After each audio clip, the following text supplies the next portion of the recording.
She didn't know he was awake. She thought he was just another tired, hard man who'd ridden himself half to death and collapsed without so much as a word. She moved through the dark like she had no right to take up space, pulled his boots off one at a time, laid a blanket across his chest, and then she did something no one had done for Samuel Thornton in longer than he could remember. She knelt down beside his bed, and she prayed for him, and every single word of it broke him open. If that pulled something inside your chest, stay with me. Subscribe to the channel. Follow this story all the way to the end, and drop a comment telling me what city you're watching from. I want to see exactly how far this story travels. The summer of 1873 came down on the Texas plains like God himself had decided to make a point. Heat. Relentless grinding heat that cracked the earth open and turned every breath into something you had to earn.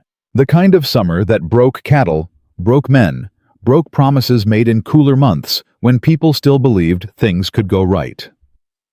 Samuel Thornton stood at the far edge of his property, 3,000 acres of Thornton land, and he wasn't thinking about the drought. He wasn't thinking about the cattle prices that had dipped 2 weeks running, or the fence line his foreman had reported damaged overnight, or the water levels dropping in the south pasture. He was thinking about the silence.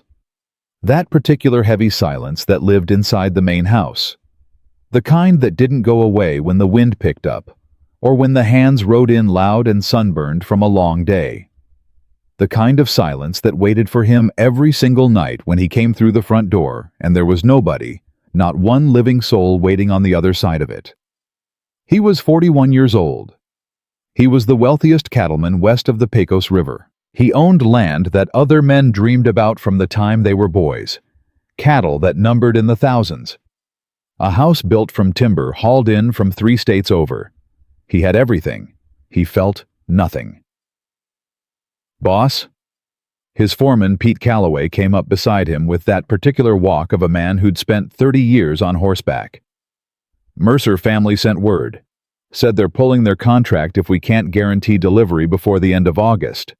"Then guarantee it." "Samuel?" "I said guarantee it, Pete."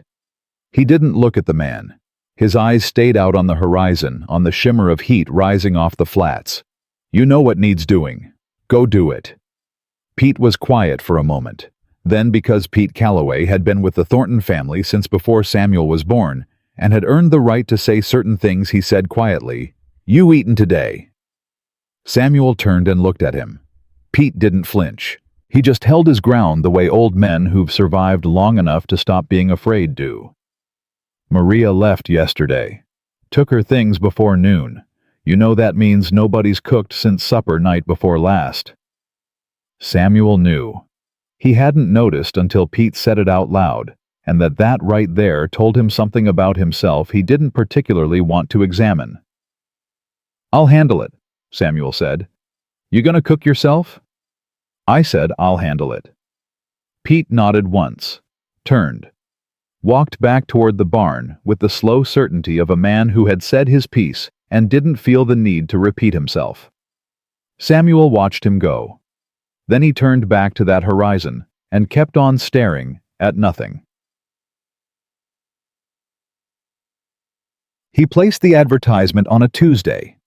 He didn't write it himself.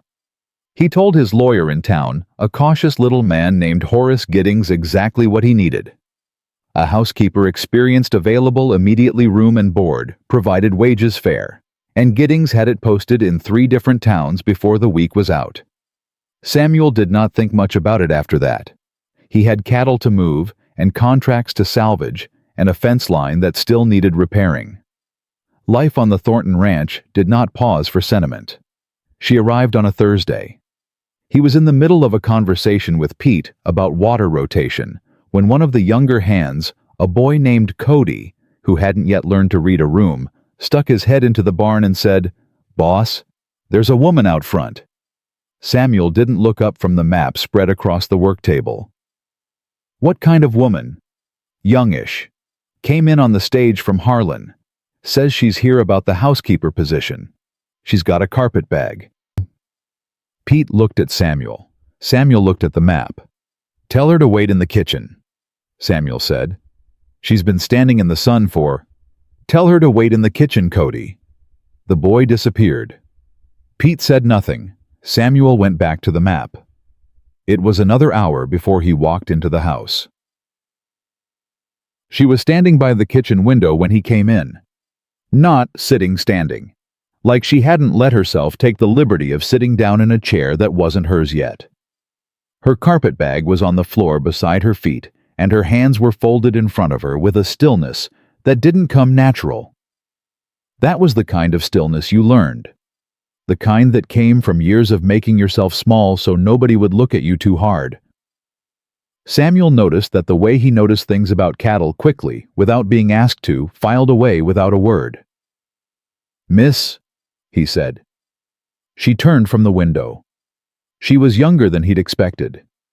Not a girl, there was nothing girlish about the steadiness in her dark eyes, but young. Mid-20s maybe. She was plain, in the way honest things are plain. Not dressed to impress, not dressed to hide, just dressed. Brown dress, white-collar hair, pinned back with the kind of practicality that said she wasn't interested in ceremony. "Mr. Thornton," she said. Her voice was even. "I'm Eleanor Price. I answered your advertisement." "I see that." He pulled out a chair from the kitchen table, turned it around, and sat on it backwards with his arms across the top rail, the way he'd been sitting on chairs since he was 12. "Where are you from, Miss Price?" "Most recently, Harlan." "And before that?" A pause. "Small. Controlled." "Various places." "That ain't an answer." "No, sir, it isn't." She didn't apologize for it either, just held his gaze with those quiet, steady eyes and waited. Samuel looked at her for a long moment. "You have references." "I have a letter from Mrs. Adeline Burke of Harlan, who I worked for these past 2 years. I have a letter from Reverend Thomas Clay of the First Methodist Church, who has known me 6 years. She reached into the carpetbag, produced both letters without fumbling, and laid them on the table. He picked them up, read them, put them down. "Mrs. Burke says you're reliable." "I am." "Says you're quiet." "I am that too." "Reverend Clay says you're a woman of strong faith and stronger character." He looked up. "He also says you've had a hard time of it." Something moved across her face, just for a second. Then it was gone, tucked back behind that stillness. "Reverend Clay is kind." "He's specific," Samuel said. "Men of God who want to say nice things about a person say things like, 'She's a fine Christian woman.' They don't say, 'hard time of it,' unless they mean something particular by it." Eleanor Price looked at him steadily. "Do you want to know about my past, Mr. Thornton, or do you want to know if I can run your household?" The directness of it surprised him. He hadn't expected that. Most people who came to him needing work came soft and deferential. They said what they thought he wanted to hear. They leaned forward and smiled and used the word "sir" more than any word needed to be used. She wasn't doing any of that. "Both," he said. She was quiet for a moment. Then she said, "My father died when I was 14. My mother remarried within the year. My stepfather was not a good man." She said it the way someone describes the weather factual, without theater. "I left when I was 17. I've worked in 4 houses since then, all of them respectable. I clean well, I cook well, I do not steal, I do not gossip, and I ask nothing of an employer beyond what is fair." She paused. "Is that sufficient?" Samuel Thornton looked at her for a long moment. "Rooms at the top of the stairs on the left," he said. "Wages are $12 a month plus room and board. Meals are for the household, me, and whatever hands come in at midday. You start tomorrow." She nodded once. "Thank you, Mr. Thornton." "Supper tonight?" "I'll see what's in the larder." "There ain't much." "Then I'll make do with what there is." She picked up her carpetbag. "Is there anything particular you don't eat?" He blinked. Nobody had asked him that in longer than he could say. His mother used to ask. That was the last time he could remember. "No," he said. "Nothing particular." She nodded again, and she went upstairs to put her things away, quiet as smoke without another word. Samuel sat at the kitchen table for a moment after she'd gone. Then he got up, went back outside, and didn't think about it, or told himself he wasn't thinking about it. So, the first week she was invisible. That was the only word for it. She moved through his house, and he barely knew she was there. The floors got clean. The windows got clean. The kitchen, which had descended into a particular kind of bachelor disorder over the weeks since Maria left, was reorganized in a way that was different from before, but made more sense than before, though he couldn't have explained why. Meals appeared. 3 times a day, no ceremony. Food on the table, clean plate, clean fork. She didn't wait for praise. She didn't hover. She cooked and she cleaned, and she was so thoroughly, deliberately unobtrusive that the only reason Samuel knew she was in the house at all was the evidence she left behind. The hands noticed her. Cody, who ate lunch at the long table in the kitchen most days, tried talking to her on day 3. Samuel heard it from the hallway. "Where you from, Miss Price?" "Harlan, most recently." "That's so, I got a cousin in Harlan. Name of Tom Wicker, you know him." "I don't believe so." "How long you been working for Mr. Thornton?" "Not long." "He treating you all right?" A pause. Then, "He hired me. He's paying me fairly. That's all I require of an employer." Cody, undeterred in the way only very young men manage to be, "You got family nearby." Silence. Then the sound of a pot being moved. "Your food's getting cold," Eleanor said, and that was the end of that conversation. Samuel walked on past the kitchen doorway without stopping. But something about those words stayed with him the rest of the afternoon. That's all I require of an employer. He knew that particular kind of economy, the kind where you'd been burned enough times that you stopped expecting anything beyond the minimum, where you got real precise about what you needed and what you asked for, because asking for more than you needed left you open to getting less than you deserved. He knew it because he lived it himself. He just hadn't expected to recognize it in someone else. It was the end of the second week when he first noticed the flinching. He'd come in from a late ride later than he should have, pushed the horse harder than he should have, because he was in a black mood he couldn't account for, and riding was the only thing that quieted it. And he'd come through the back door with his boots hitting the floor harder than he intended, and called out, "Eleanor."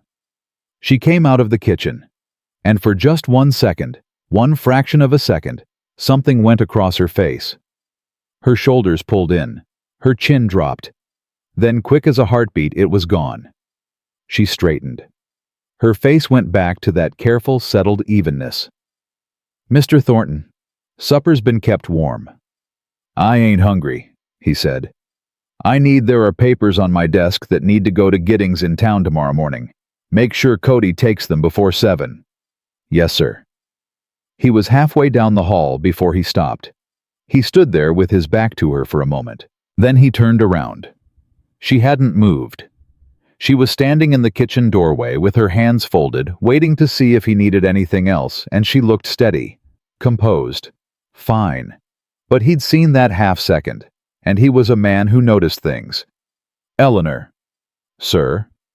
"I'm not—" He stopped, cleared his throat, started again. "When I come in loud like that, it ain't— I'm not angry at you, in case that wasn't clear." She looked at him. "I ride hard when I've got something on my mind," he said. "That's all. It ain't directed at anybody." A long pause. "I understand," she said. "Thank you for saying so. I don't want you." He stopped again. This was harder than he thought it would be. He was not a man built for this kind of conversation. "I don't want you to be afraid in this house. That ain't—" He exhaled. "That ain't what this place is supposed to be." Eleanor Price looked at him for a long moment. Something shifted in her eyes. Not softness exactly. More like a recognition. The way you look at someone who has just unexpectedly said something true. I appreciate that, Mr. Thornton, she said quietly. Good. He nodded once, turned, walked back down the hall. Behind him, the kitchen was quiet. But later, much later, lying awake in the dark with the summer heat pressing down through the roof and the cicadas loud outside the window, Samuel thought about that half-second. About what put it there. About the stepfather Reverend Clay had been so careful not to name, and Eleanor had been so careful not to describe. He stared at the ceiling for a long time. Sleep came late. 3 weeks in, he started eating supper inside. He hadn't made a decision about it exactly. It just happened. The first time he'd come in from a long day to find the table set just the one place the way it always was. And he'd sat down and she'd brought the food out, and instead of her retreating to the kitchen the way she usually did while he ate, she'd stayed in the doorway for a moment, hands wrapped around her apron. Was the fence line sorted out? She asked. He looked up from his plate. What? I heard you and Mr. Calloway talking this morning about the south fence line. Was it sorted? He set his fork down, looked at her. Yeah, he said. It got sorted. She nodded, started to turn. Took half the day, he said. She paused. Pete thought it was a coyote, but it wasn't. Something bigger got through. Took down a section about 40 feet. He picked up his fork again. Lost 2 head before we got it patched. Eleanor turned back around. I'm sorry. That's a loss. It's cattle, he said. Loss happens. It's still a loss. He looked at her again, this time more slowly. You want to sit down, he said. She blinked. Sir. There's a chair right there. He nodded at the seat across from him. And you've been on your feet since before I got up this morning. Sit down if you want. Eleanor Price did not sit down immediately. She thought about it. He could see her thinking about it, weighing it the way people weigh things that have been used against them in the past. Then she pulled out the chair across from him, sat down and folded her hands on the table. Thank you, she said. Don't thank me for a chair, he said, and went back to his food. But he ate slower that night than usual. And when she asked quiet and careful about the water rotation he'd mentioned to Pete 2 days before he explained it. All of it. The whole problem laid out piece by piece the way he'd explained things to his father once, when his father was still alive, and there was someone in the world who was interested in what Samuel Thornton was trying to figure out. He talked for almost an hour. She listened, asked 2 questions. Both of them sharp, both of them the kind of question that showed she'd actually been paying attention, that she understood more than a person would expect a woman in her position to understand about cattle and water and land. When he finally pushed back from the table and stood, it was later than he'd intended. Night, he said. Good night, Mr. Thornton, she said, and began clearing the table. He went upstairs. He stood in his bedroom in the dark and listened to the faint sounds of the kitchen below, the soft clink of dishes, the quiet of a house that had someone in it, and he did not examine what he was feeling too closely. But he went to sleep easier than he had in months. That's so. It was Pete who said it first. 3.5 weeks in, Pete caught Samuel at the corral fence after a morning ride and said without preamble, the way Pete always said things, "You seem better." Samuel squinted at him. Better how? Just better. Pete shrugged one shoulder. Less like a man who forgot he was alive. That's a hell of a thing to say to somebody. You asked. I didn't ask. You would have eventually. Pete leaned on the fence rail beside him. That woman you hired, Eleanor, she working out all right. She does the job, Samuel said. Pete was quiet for a moment. Cody says she's real quiet. She is. Says she doesn't talk about herself much. She doesn't. But she asks questions, Pete said. About the ranch, about the water, about Pete. Samuel's voice had a warning in it. I'm just saying. Pete said, mild and unruffled. She pays attention. That's a good quality in a person. He pushed off the fence. You want me to ride out and check the South Line this afternoon?" "Yeah," Samuel said. "Take Cody with you." Pete nodded, walked away. Samuel stayed at the fence for a while after that, looking out at the land his father had left him, the land he'd spent 20 years working and growing and defending. Less like a man who forgot he was alive. He turned that over in his mind for a long time. He came back from this cattle drive on a moonless Thursday, later than expected, the whole drive delayed by a lame horse and a skittish herd and a thunderstorm that had rolled through the flats and scattered everything twice. He was exhausted in a way that sat in his bones. The kind of tired that doesn't come from one hard day, but from a week of hard days stacked on top of each other, each one borrowing something from the one before, until there wasn't much left to borrow. He got his horse stabled. He got his boots inside the door. He got as far as the stairs. He didn't make it much further than that. He'd meant to clean up. He'd meant to eat something he hadn't eaten since midday, and that had been hardtack and jerky, which didn't exactly count. He'd meant to do a lot of things. What he did was drop himself down onto his bed, still in his riding clothes, still in his boots, still with most of the Texas dust from the last 4 days, covering him from hat line to heel. He was asleep before he'd finished the thought that he should get up. He didn't know how much later it was when he heard the door. It was soft, just the faintest creak of the old hinge, the kind of sound you don't hear when you're fully asleep, only when you're in that shallow layer, just beneath the surface where sounds come through, muffled and strange. His hand moved toward the pistol on the nightstand, then stopped, because something in him, something old and instinctive, some part of him that still knew the difference between danger and its opposite, told him to be still. The footsteps were barely there, soft as breathing, moving across his floor with a care that was almost painful to hear, like someone terrified of taking up space they hadn't been given permission to occupy. He kept his eyes closed, kept his breathing even, a presence beside his bed. He felt more than heard her move down, a whisper of fabric, and then her hands, careful, steady, certain, closed around the heel of his right boot, and Samuel Thornton, the richest cattleman west of the Pecos River, lay completely still while Eleanor Price pulled his boots off one at a time, set them quietly on the floor, and then drew the blanket up from the foot of the bed and laid it across him with the gentle deliberateness of someone performing a small private act of grace. He thought she would leave. She didn't leave. There was a long pause, a stillness so complete he could hear his own heartbeat, and then so quietly that he almost wasn't sure he was hearing it at all. So quietly that the words came to him the way water comes through cupped hands, partial and precious. She began to speak. She was praying. "Lord, he came in tired tonight, so tired. And I don't know what burdens this man is carrying. I don't know all of them, but you do. You see him. I just ask that you rest him, that you give him what money and land can't give a person, a breath, almost inaudible. He's a lonely man. I can see it. I think he's forgotten what it feels like to have somebody who's truly in his corner.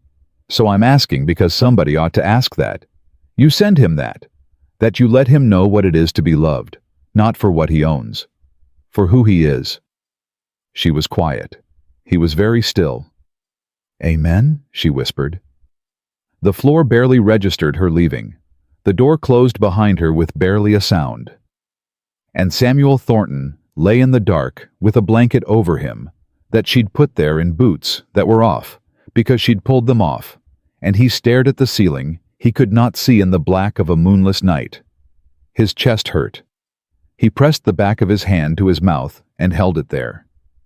In 41 years, in all the decades of wealth and work and survival and loss, in all the nights he'd spent in this house alone, in all the years of being Samuel Thornton, cattleman landowner, the man who had everything, nobody had ever prayed for him like that. Nobody had ever asked on his behalf for the one thing he'd never been able to buy.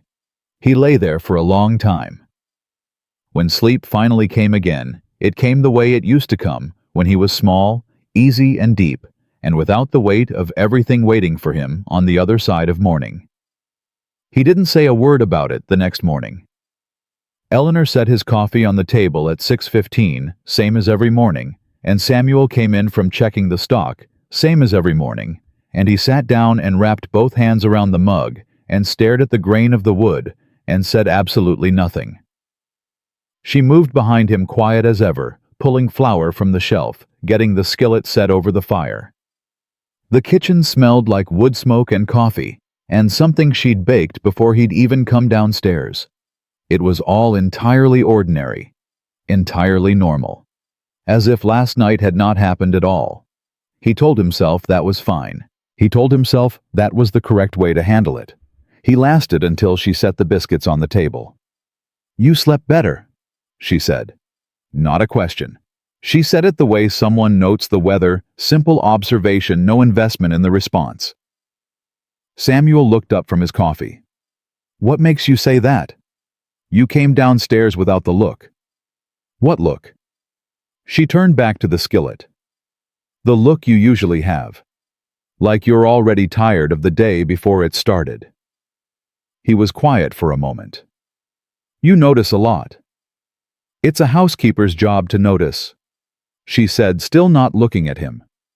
"How the household is running. Whether things are working the way they should." "I'm not a household," Samuel said. She glanced back at him then, just briefly. "No," she agreed. "You're not." Then she turned back to the skillet, and he drank his coffee, and neither of them said anything else. But something had shifted in the air between them, something small and fragile as a candle flame, the kind that goes out if you breathe on it wrong.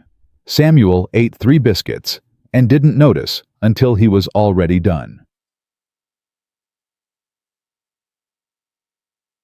He avoided her for 3 days after that. Not obviously. Not in any way that could be named or called out. He just arranged himself to be elsewhere. He went out earlier in the mornings, came back later in the evenings, took his meals fast, and standing in the kitchen when she was elsewhere in the house, and kept his eyes on the work, the way he always kept his eyes on the work, which was to say, entirely. It didn't help.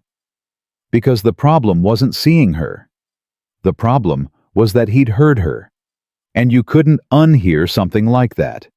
You couldn't unknow what it felt like when someone who had nothing to gain from caring about you cared about you anyway out loud in the dark to God himself and meant every word. He was in the barn late on the 3rd evening when Pete found him.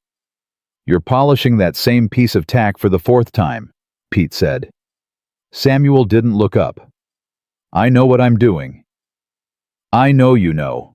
I'm just telling you what I'm seeing." Pete settled himself on a hay bale nearby with the ease of a man who had decided he was staying. "Something happened while you were on the drive."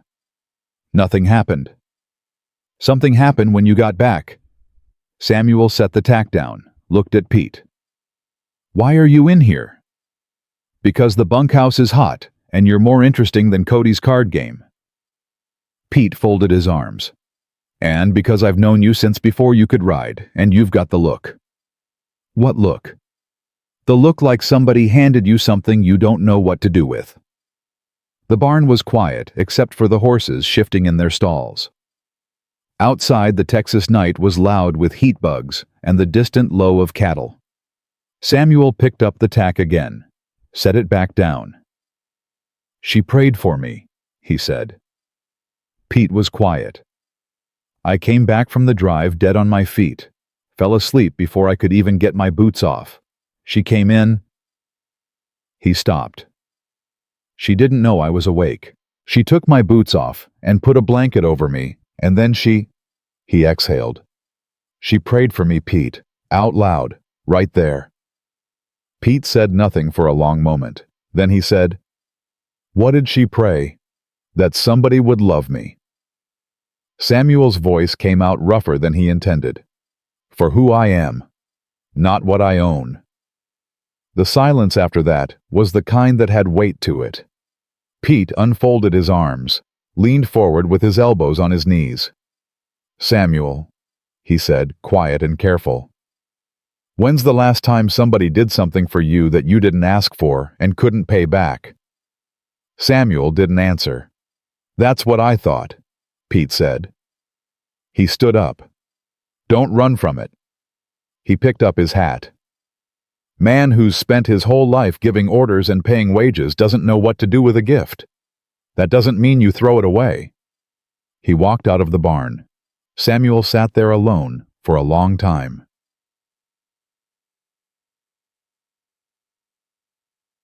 He found her on the back porch just before sundown the next evening. She was sitting on the top step with her shoes off, and her feet on the second step down, and she had a cup of tea in both hands, and she was watching the light go out of the sky the way people watch things when they don't think anyone can see them completely. Without pretending, she felt differently than she did. She looked tired. Not the surface kind of tired. The other kind. The kind that doesn't come from one long day, but from a long stretch of days that never quite gave back what they took. He sat down on the step beside her. She didn't flinch. She didn't pull back. She turned her head and looked at him with those steady dark eyes and said, "Evening, Mr. Thornton." "Evening." He laced his hands together between his knees, stared out at what she'd been looking at. "You all right?" "I'm fine." "You don't look fine." She was quiet for a moment. "With respect, Mr. Thornton, you're not required to notice whether I look fine." "I know I'm not required," he said. "I'm asking anyway." Another pause, longer this time. She looked back out at the sky. "I got a letter today," she said. "From my half-sister. First I've heard from my family in 2 years." She took a sip of her tea. "She's getting married. Wanted me to know. Didn't ask me to come." He didn't say anything. Just let that sit there. "It's foolish," Eleanor said, "to be bothered by it. I left that life. I chose to leave." "Doesn't mean you stopped being part of a family," Samuel said. She turned and looked at him sharply, like he'd said something she hadn't expected coming from where it came from. "You can choose to leave something," he said, "and still grieve the version of it that should have been different." He looked at her. "That ain't foolish. That's just human." Eleanor Price looked at him for a long moment. "Your father," she said carefully. "When did you lose him?" 12 years ago. "You still miss him?" "Every day of my life," Samuel said. No hesitation. He was a hard man, not always a fair man. But he was mine and I was his, and when he was gone... He paused. The house went quiet in a way it never came back from. She was watching him. "Nobody tells you about the quiet," he said. "They say sorry for your loss and they bring food and they shake your hand. But nobody says it's gonna get quiet. And the quiet is the part that'll get you." Eleanor's hands tightened around her mug. When she spoke, her voice was lower than usual. "My father was gentle. The kind of man who apologized to his horse for working it too hard." A breath. "I've spent years trying to understand how I could have a father like that and still end up..." She stopped. "Still end up how?" She shook her head slightly. "In the position I'm in." "Working an honest job and earning honest wages," Samuel said. "I don't see what needs understanding about that." "Mr. Thornton." Eleanor. He turned to look at her directly. "I'm going to tell you something, and I need you to hear it plain. Where you came from and what happened in between, that's not who you are. The only thing that tells me who you are is what I've watched you do in this house these past weeks." She stared at him. "And what I've watched you do," he said, "is work harder than any 2 people I've hired put together, ask for less than you're owed, take nothing that isn't given, and care about things you're not obligated to care about." He paused. "That's character. That ain't luck. That ain't circumstance. That's you." The last of the light was going out of the sky. Around them, the first evening sounds were starting up: crickets, a distant owl, the soft settling of the house. Eleanor set her mug down on the step beside her. She was quiet so long that he thought she wasn't going to respond at all. Then she said very quietly, "Nobody's said that to me before." "Then it's been said too late," Samuel said. "Not never." She looked at him. And this time the stillness in her face wasn't the careful, controlled kind. It was the other kind. The kind that happens when something inside a person gets very, very still because it's trying not to fall apart. Samuel stood up. "Get some rest," he said, his voice gentle but firm. "That letter doesn't deserve to cost you your sleep." He went inside. She stayed on the step a while longer, looking at the dark sky, one hand resting flat against the porch wood, like she was steadying herself against something. It was Cody who blew the whole thing open. Cody, who was 22 and well-meaning in the specific way of young men who have not yet learned that good intentions do not excuse poor judgment. He'd ridden into town on a Saturday with two of the other hands, which was normal. What wasn't normal was that he'd apparently run his mouth at the saloon to a man named Garrett Price, a name that landed on Samuel's desk Monday morning, courtesy of Horace Giddings, who'd sent a message out to the ranch by way of the mailboy. "Thought you ought to know," Giddings had written in his careful tiny hand. "There is a man in town by the name of Garrett Price who is making inquiries about your housekeeper. Describes himself as her stepbrother. He does not appear to be the sort of man one would wish to encourage. He mentioned debts. I do not know the nature of them. I thought it prudent to advise you before he made contact himself." Samuel read that letter twice. Then he folded it and held it in both hands for a moment. He walked to the kitchen doorway. Eleanor was at the counter, hands in bread dough, back to him. "Eleanor." She turned, took one look at his face. The color went out of hers. "What happened?" she said. Not a question. The voice of someone who has received bad news before and knows what it looks like coming. "You have a stepbrother named Garrett Price." The bread dough. Her hands in it going still. "Yes," she said. "He's in town." She closed her eyes. Just for a second. When she opened them, that careful stillness was back, but under it, something was shaking. He could see it in the set of her jaw, in the way her hands came out of the dough slowly, like she was buying time. "How did he—" She stopped. "Cody," she said. "Cody rides into Harlan sometimes." "Cody's got a cousin in Harlan," Samuel said. "I expect word got around." She turned to the basin and washed her hands with slow, deliberate movements. She dried them. She folded the cloth.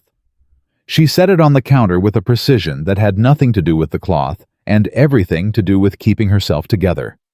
"I'll pack my things," she said. "What?" She turned to face him. Her eyes were dry and her voice was steady, and her face was composed in the way of someone who has been preparing for this particular moment in various forms for most of their life. "I'll pack my things and go. I won't bring trouble to your house, Mr. Thornton. That's not who I want to be here. Eleanor, you've been fair with me, more than fair." She moved to go around him toward the stairs. "I'm sorry for the inconvenience." He stepped into the doorway. She stopped. They stood there 2 feet apart, and Samuel Thornton looked at Eleanor Price with an expression that stopped her mid-step. Not the face of an employer watching a problem employee, not the face of a man watching a woman leave.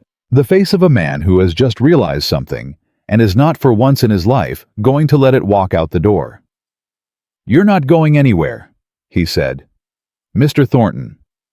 "He's one man," Samuel said. "One man in a town where I have operated for 15 years, where my family has operated for 30. I know every person in that town. Eleanor and I know Horace Giddings, and I know the sheriff, and I know what weight my name carries."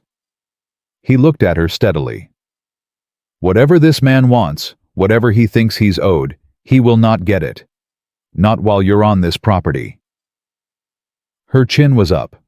Her eyes were bright in a way that wasn't quite crying the way eyes get when everything is fighting to stay inside. "You don't know what he's like," she said. "No, but I know what you're like." He stepped back from the doorway. "Go finish your bread. I have a letter to write." She didn't move for a moment. "Go on," he said, quieter this time. "I've got it."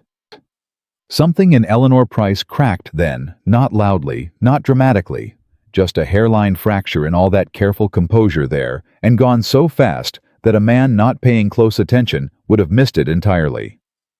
"Why?" she said, barely above a whisper. "Why are you doing this?" Samuel was already at his desk. He pulled out a sheet of paper, uncapped his pen. "Because someone ought to," he said simply. He didn't look up. "Go finish your bread." She went. And Samuel wrote 2 letters, one to Horace Giddings and one to the sheriff, and he used language in both of them that made his position unmistakably clear. Garrett Price came to the ranch on a Wednesday. Samuel had been expecting it. The moment he'd sent those letters, he'd known a man like that doesn't fold at the first sign of resistance. He postures. He pushes. He wants to see where the edges are. Samuel was in the yard when the man rode up. Medium height, wiry, with the kind of smile that arrived ahead of the rest of his face. He took in the house, the outbuildings, the hands at work, and Samuel could see him calculating. "Mr. Thornton," he said, swinging down from the saddle with an ease that was meant to project confidence. "Name's Garrett Price. I believe you have my stepsister in your employ."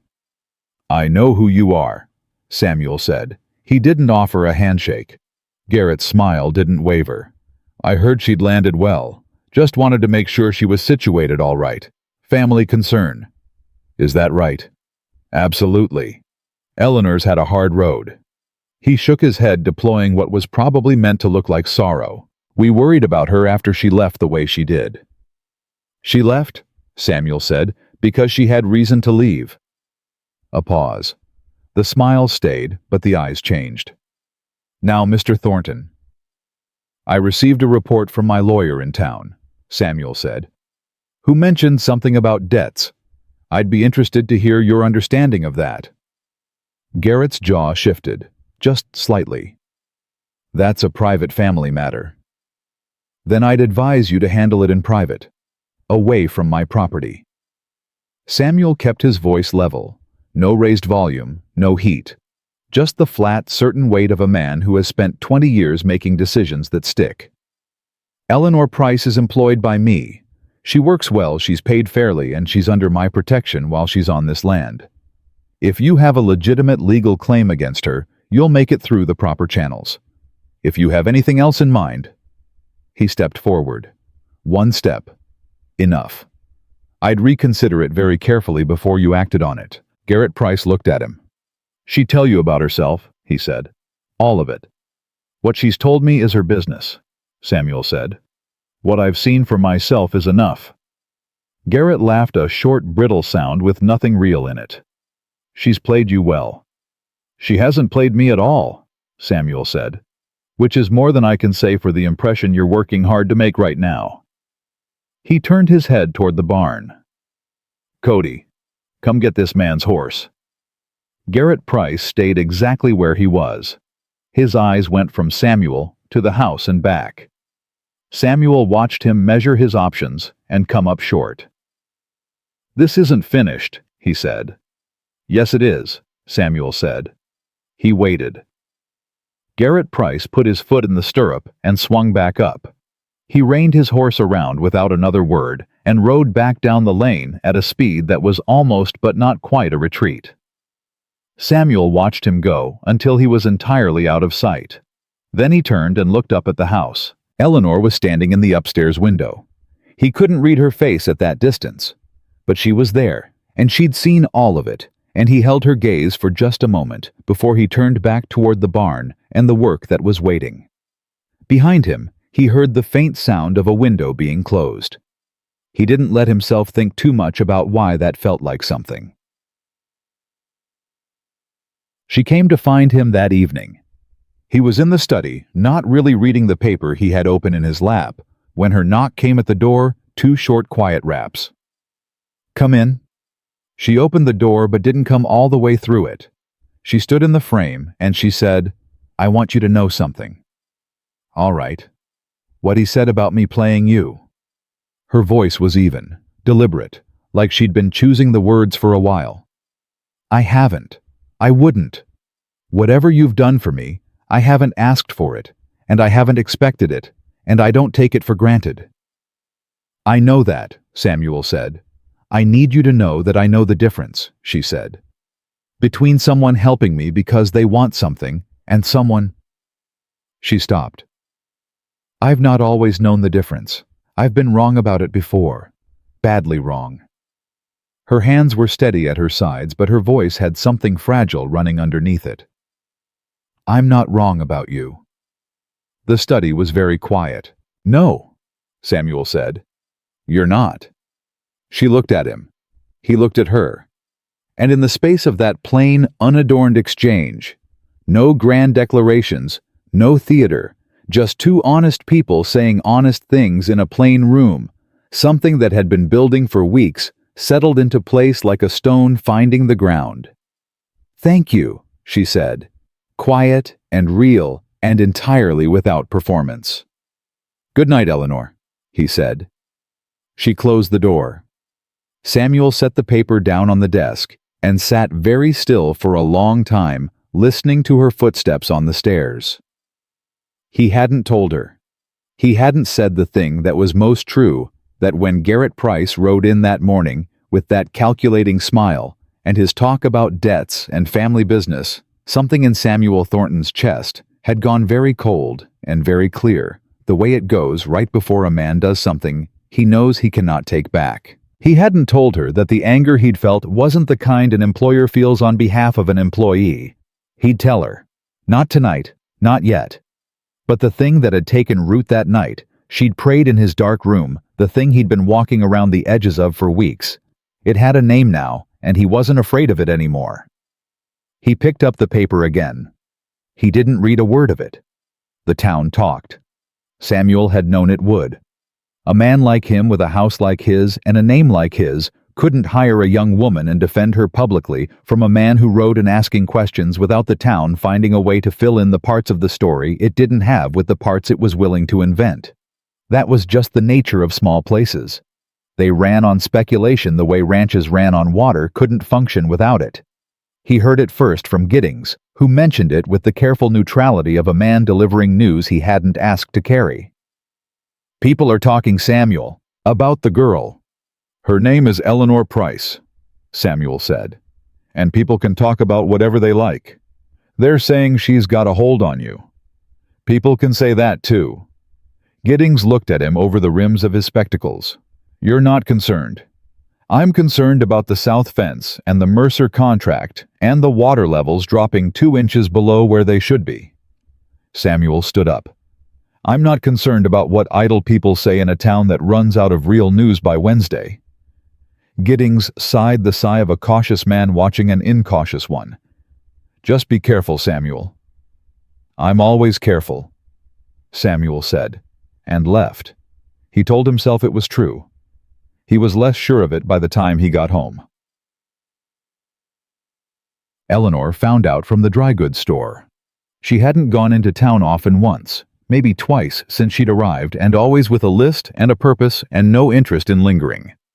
But the household needed supplies, and she went on a Tuesday morning when the heat was still manageable and the main street was quiet enough that she thought it would be simple. It wasn't simple. She was at the counter waiting on her order when she heard them. 2 women, one shelf over, not bothering to lower their voices by much. "That's her," one of them said.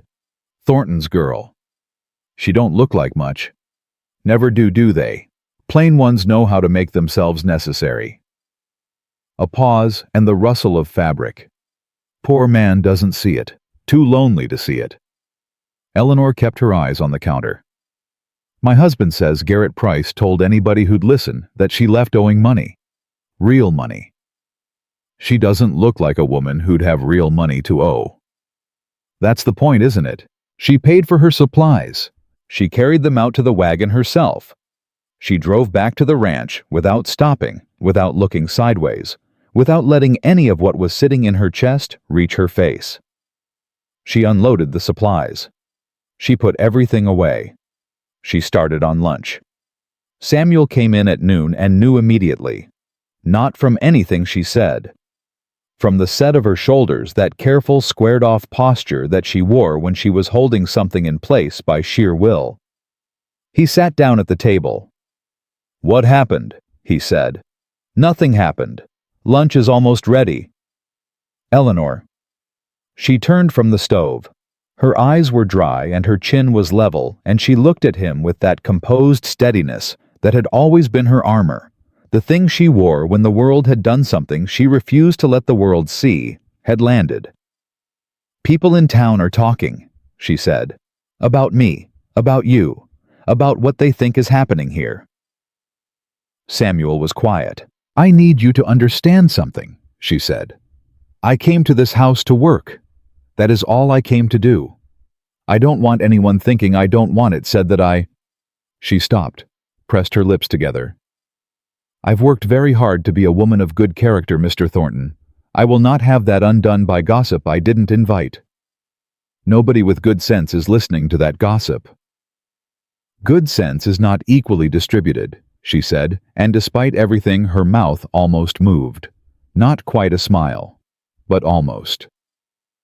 "Eleanor." He stood up. "Let me tell you what the people in this town know about me. They know I don't do anything by accident. They know I don't keep people around who don't earn their place. And they know—" He paused. "They know that when I stand behind something, I stand behind it all the way." She looked at him. "So if you're worried about what they think of you," he said, "let them think I hired you because you're the best housekeeper this county has seen in 20 years. Because it happens to be true." She breathed in slowly. "And if they think it's something else, then they can come tell me to my face," Samuel said, "and we'll see how long that conversation lasts." Eleanor turned back to the stove. "The potatoes will burn," she said. "Right," he said. He sat back down. Neither of them said anything more about it. But when she set the food on the table and sat across from him, she'd been sitting across from him at meals for 2 weeks now, easy and unremarked. The way things become normal. The silence between them was different from other silences. It had something warm running through the middle of it. Pete Calloway noticed before anyone else noticed. He didn't say anything for a while. That was Pete's way. Observe, consider, wait until he was certain. Then say the thing plainly and without apology. He found his moment on a Thursday afternoon when Samuel was at the corral working a young horse through its paces, and Eleanor was bringing water out to the hands in the east field, and happened to pass within 50 yards of where Samuel stood. Samuel's attention didn't move to her in any obvious way. His hands kept working the lead line. His body stayed where it was. But something shifted, something so small that a person not watching very carefully would have missed it entirely. The slight lift of his chin. The way his attention, without leaving the horse, somehow expanded to include the direction she was walking. Pete, who had spent a lifetime around horses and knew what tracking looked like, watched all of it from the fence rail. He waited until she was gone. Then he said, "Samuel." "I see the problem with his right shoulder," Samuel said. "I'm already on it." "I'm not talking about the horse." Samuel didn't look at him. "She know," Pete said. A long pause. The horse moved. Samuel adjusted. "There's nothing to know," Samuel said. Pete let the silence run out for a full 10 seconds. "All right," he said. He said it in the tone of a man who means the exact opposite, and Samuel knew it, and Pete knew Samuel knew it, and neither of them said another word about it. It was the ledger that changed things. Samuel had left it on the kitchen table 3 days running, a mistake born out of the particular distraction he was living in. The way a man starts doing sloppy things when his mind is busier than his hands. It was the household account ledger. Nothing sensitive, but it had his notations in the margins. His real notations, not the clean ones he made for Giddings. The real ones were honest in the way private things are honest. Feed cost up cut somewhere else. Can't cut here. Hands need eating. And further down, roof on the south barn, do it now or lose the whole structure in winter. Do it now. And then near the bottom of a page in handwriting slightly different from the rest, The kind of handwriting a man produces when he's writing something while thinking about something entirely other. Price wages too low. Fix it. She didn't say anything about it that day, or the next. On the third day, she set it on his desk without comment, and on top of it, she placed his pen, which he'd also left behind, and beside the pen, she placed a folded note. He opened it. In her handwriting, neat, careful, the handwriting of someone who'd taught themselves precision, because precision was the one thing nobody could take away from you, she'd written. You don't need to do that, but I see it, and I'm grateful. He sat with that note in his hand for longer than he would have admitted. That evening he crossed out what he'd written and wrote a new number. He left the ledger on the kitchen table again, this time on purpose. In the morning, it was back on his desk. She hadn't written anything new on the note. She didn't need to. The thing that cracked them both open happened on a Saturday night, and it wasn't planned, and it wasn't graceful, and it was the truest thing that had happened in that house, in longer than either of them could account for. Samuel had been going over contracts in the study, the Mercer paperwork, which was tedious and necessary, and required more concentration than he had to spare when he heard it.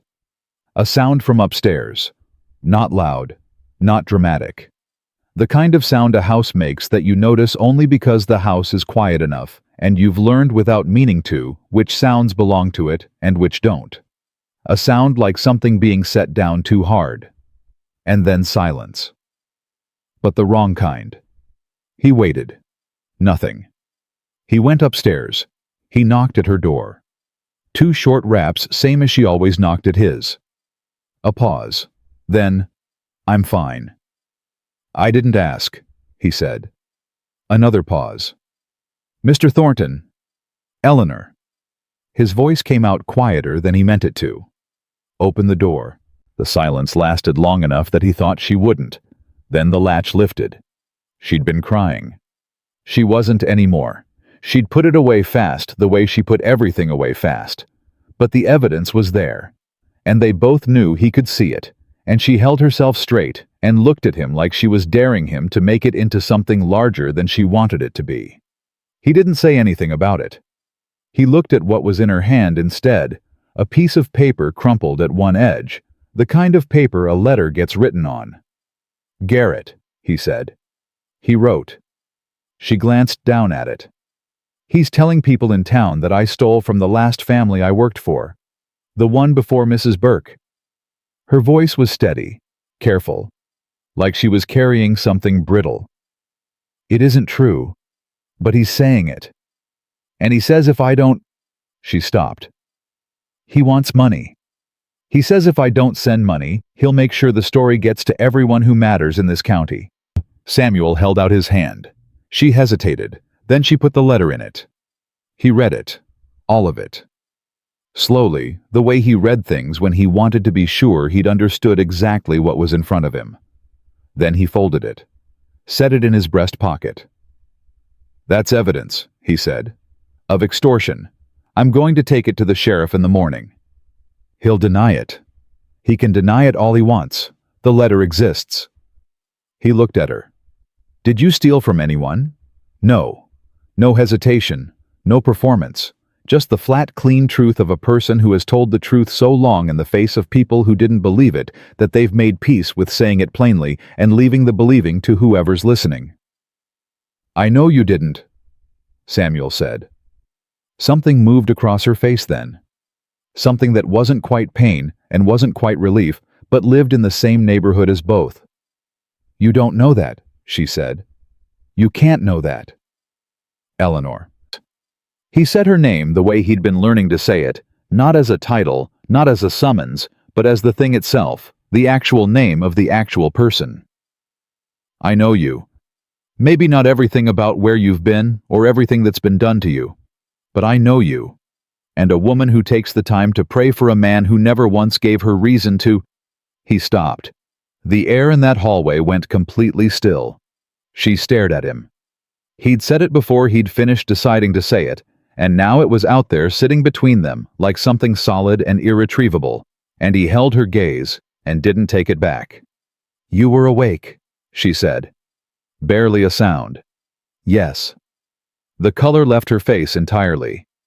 Her hand came up to her mouth, quick, involuntary, and she took one step back, and for a moment she looked like every awful thing she'd ever been afraid of was happening all at once and all over again. Eleanor. He moved forward. Not grabbing, not crowding, just closing the distance enough that she could hear him clearly. Listen to me. Listen. He waited until her eyes came back to his. That night changed something in me that nothing else had touched in years. I am not telling you this to embarrass you. I am telling you because you deserve to know that what you did in that room. His voice came out rougher than he intended. It mattered. It was the kindest thing anybody's done for me in longer than I can say, and I've been carrying it ever since. She was shaking. Barely the finest trembling, the kind that starts in the chest and works outward. I prayed because I didn't know what else to do, she said. You were so... She stopped. Tried again. You were so alone. It came off you like cold, and I didn't know how to help with any of it, so I just... You ask somebody bigger than both of us, he said. A sound came out of her then. Small, cracked. Not quite a laugh, and not quite a sob, but something that lived between them, honest and unguarded and entirely real. I didn't think you'd hear, she said. I know you didn't. He exhaled. But I did. All of it. She pressed both hands over her face for a moment. He waited. He was a patient man when something mattered. When she lowered her hands, her eyes were wet, but her chin was level. She'd made some decision in those few seconds behind her hands. He could see it in the way her shoulders settled. What happens now? She asked. Now. He said. I take that letter to the sheriff tomorrow, and we deal with Garrett Price the right way. He paused. And after that, I want to tell you something I should have said before I let things get this far. He looked at her steadily. But not tonight. Tonight you've had enough. Samuel. It was the first time she'd said his name without the Mr. attached to it. She seemed to realize it a half-second after it was out. Her eyes went slightly wide. He didn't make anything of it. Get some sleep, he said, his voice quiet but certain. Nothing's going to happen to you tonight, not while you're in this house. She looked at him for a long moment, and then slowly, like a person lowering a weight they've been carrying too long, she nodded. He turned and went back downstairs. He stood in the study for a long time, with both hands flat on the desk, not looking at anything, just breathing through the sighs of what had just shifted between them. The thing that had been building since the night she'd knelt in his room and asked God to give him what money couldn't buy. She'd been praying for him then, without knowing he was listening. He understood now with a clarity that had no room for argument, that he'd been loving her back the same way without meaning for her to see it, without being sure he had the right building, something in the dark that had quietly become the most important thing in the room. The sheriff took the letter. His name was Cal Briggs, a deliberate man in his 50s who had seen most of what human beings were capable of and maintained a steady, weathered calm about all of it. He read the letter twice, asked Samuel 3 questions, and said, I'll have a conversation with Mr. Price before the end of the week. I want it on record, Samuel said. It'll be on record. Briggs folded the letter with practiced hands. He's been asking around about her. You know that. I know. Man like that doesn't stop at a letter. Briggs looked at him over the desk. He's building toward something. I expect he is, Samuel said, which is why I'm here. She know what she's dealing with, who he really is. She knows better than anyone. Briggs nodded slowly. I'll handle it, Samuel, but you keep your eyes open out there. He paused. And your hands close. Samuel thanked him and left. But on the ride back, something Briggs had said kept working at him. He's building towards something. A man who writes a threatening letter and gets no response doesn't walk away satisfied, he escalates. He finds a new angle. He looks for whatever soft spot he missed the first time. Samuel turned it over the whole ride home. Garrett Price had come to the ranch once. had been turned away, had written to Eleanor directly, had started rumors in town, each one a probe testing where the walls were looking for the place they gave. What he hadn't tested yet was Eleanor herself, and that thought sat cold in Samuel's chest the rest of the way home.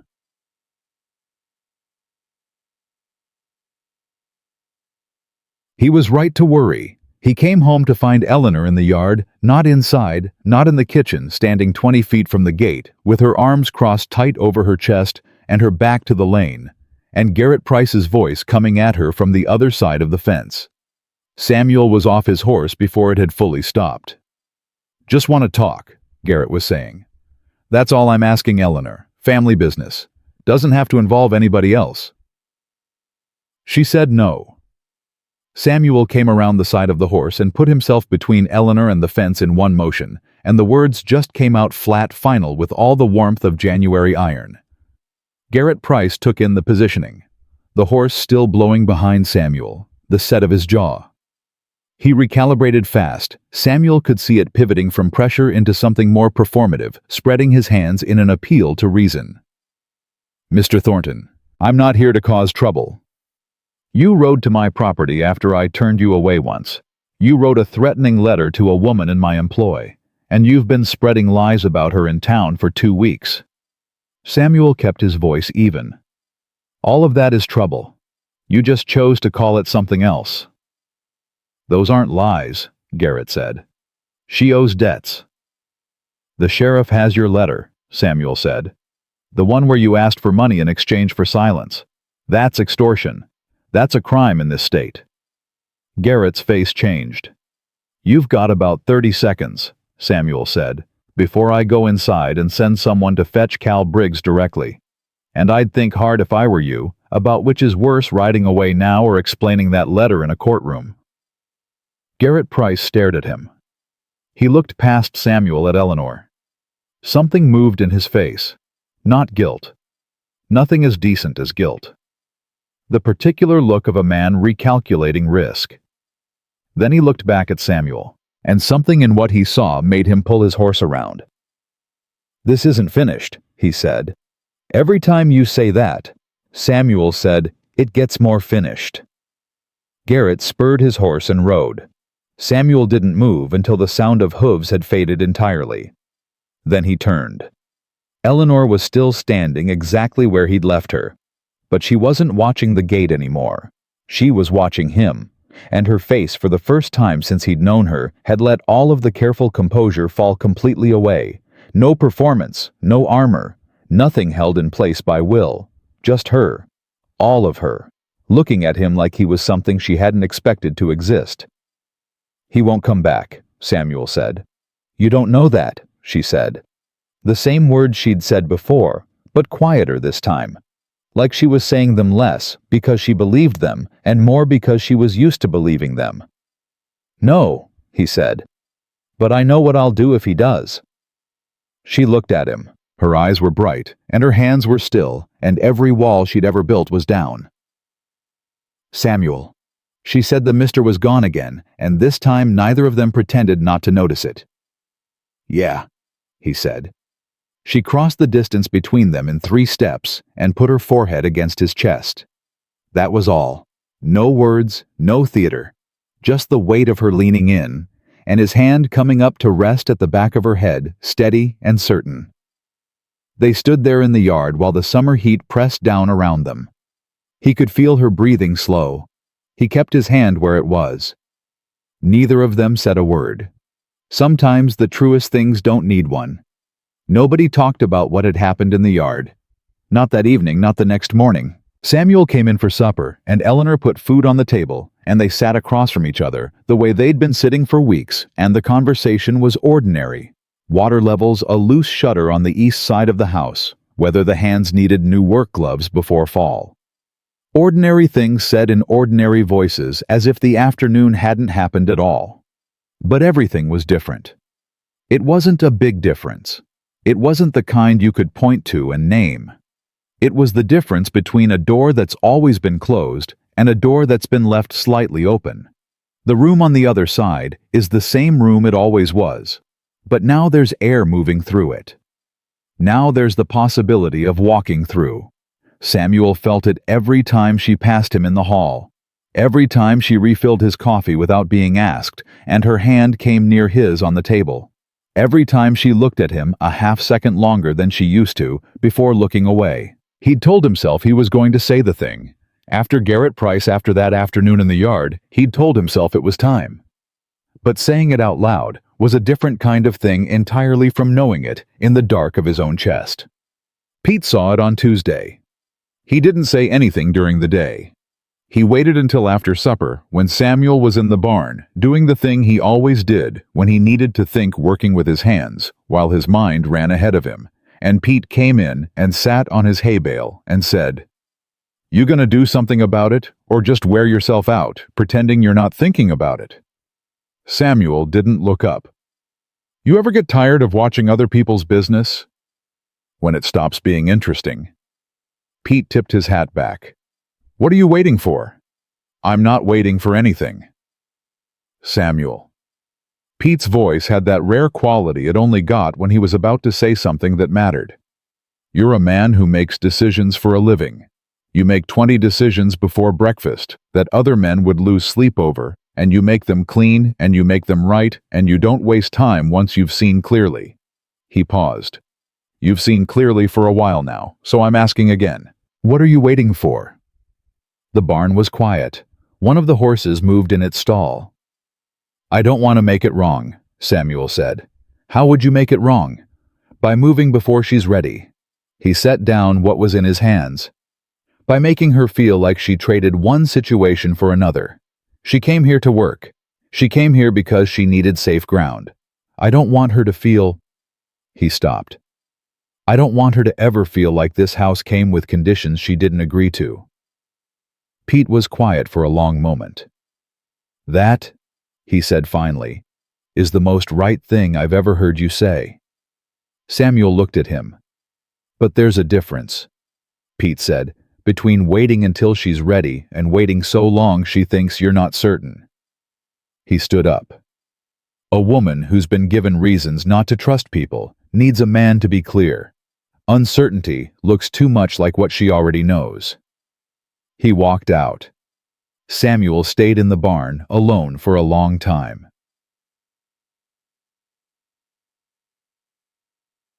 The following Sunday, Eleanor asked to go to church. She hadn't asked before, hadn't asked for much of anything beyond what the job required, and she asked this the way she asked for everything directly, without apology, as if she'd considered whether she had the right and decided the answer was yes. "Of course," Samuel said. "Take the buggy." She hesitated. "I thought if you weren't using it, Cody could—" "I'll drive you," he said. She looked at him. "If that's all right," he added, which was not a thing Samuel Thornton said with any regularity. It was apparently all right.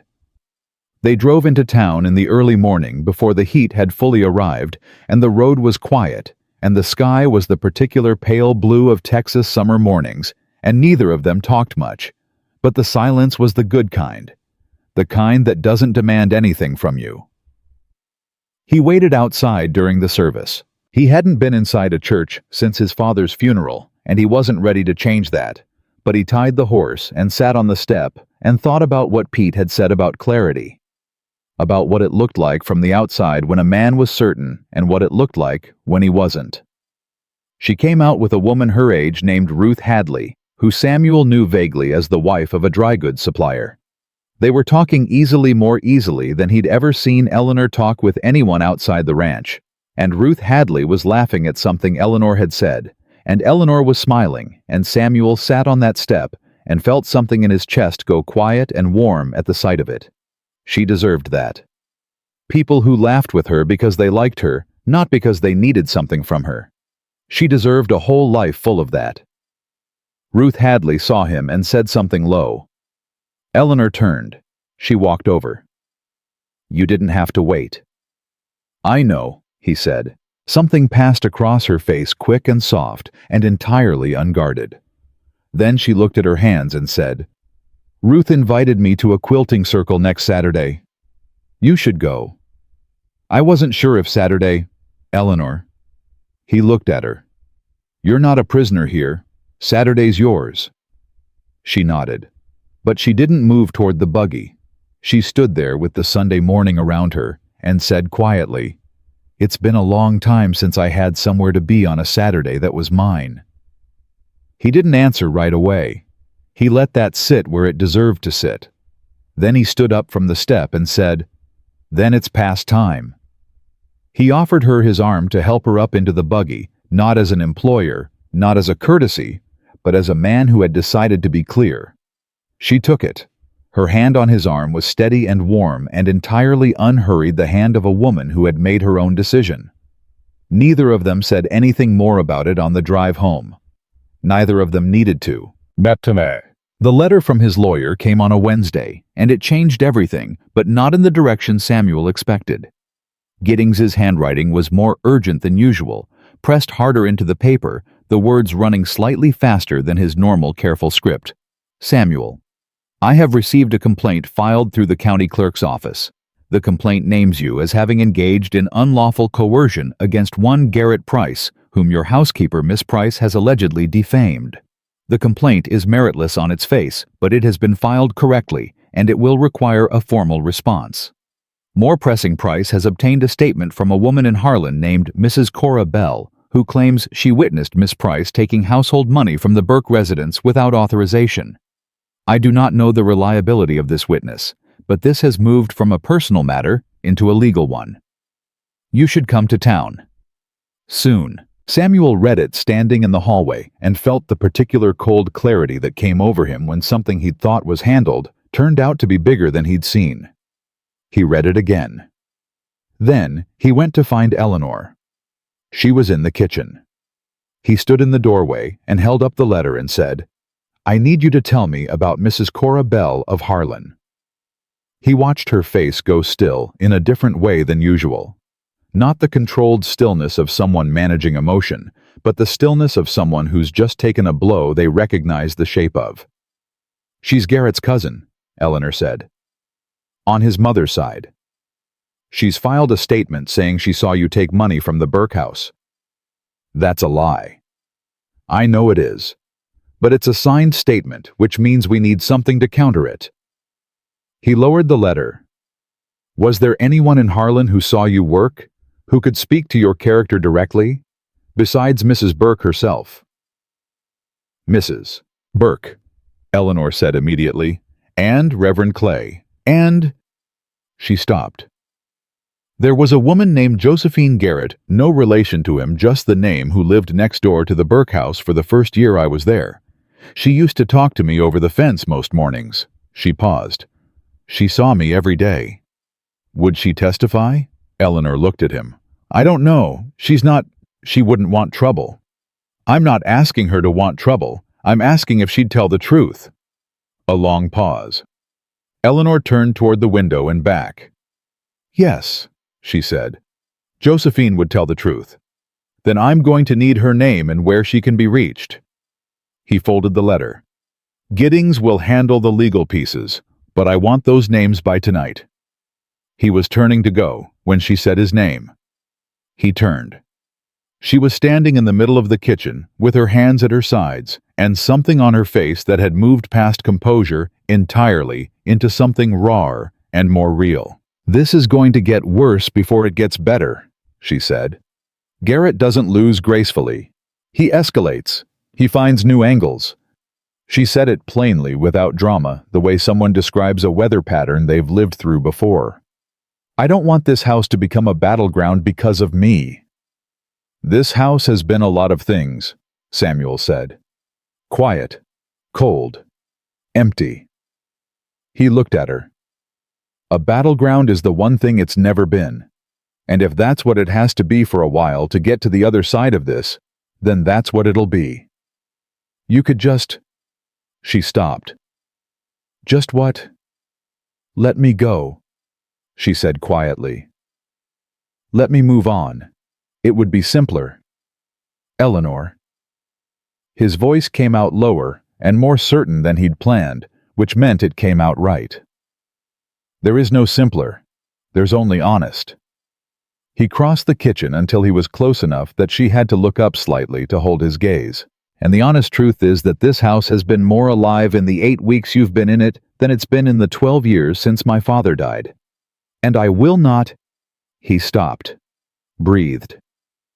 I am not going to stand here and pretend that simpler means anything to me when the thing we'd be simplifying is you walking out that door. She stared at him. The kitchen was completely silent. Now give me those names tonight, he said, and let me do what I'm going to do. He walked out. He made it all the way to the study before he had to stop and put both hands on the desk and just breathe for a moment, because that had been the closest he'd come to saying the whole thing out loud, and it had cost him something, and it had also felt more like himself than he'd felt in years. Giddings worked fast. Within 4 days he had letters out to Josephine Garrett, to Reverend Clay, and to Mrs. Burke directly. Mrs. Burke responded first, a letter so crisp and certain in its defense of Eleanor that Giddings read it twice, and told Samuel it was the most useful document he'd received in a year of practicing law. Reverend Clay followed 2 days later. Josephine Garrett took a week, but when her letter came, it was 3 pages long and left nothing out. Garrett Price's complaint stalled. Then it was formally challenged.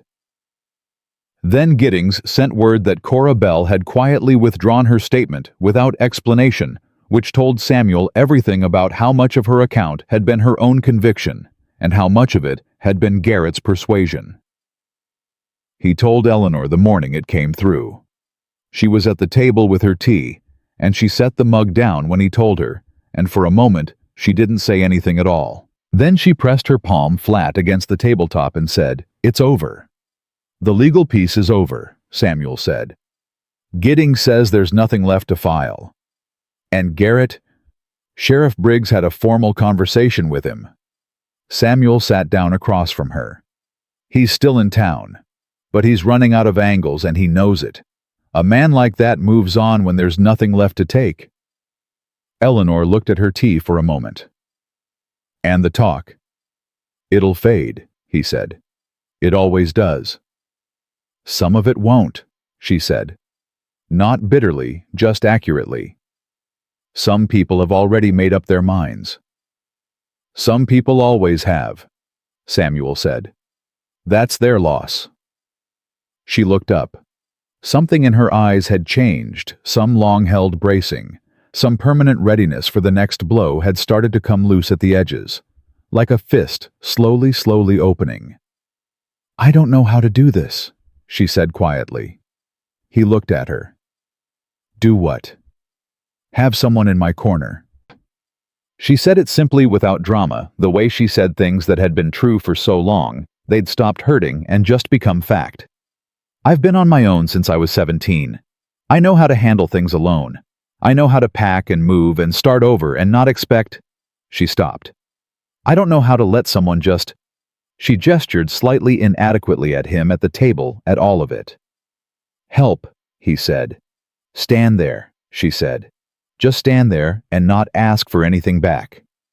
Samuel was quiet for a moment. Then he said, "You prayed for me when you thought I was asleep and couldn't hear you. You didn't ask for anything back then either."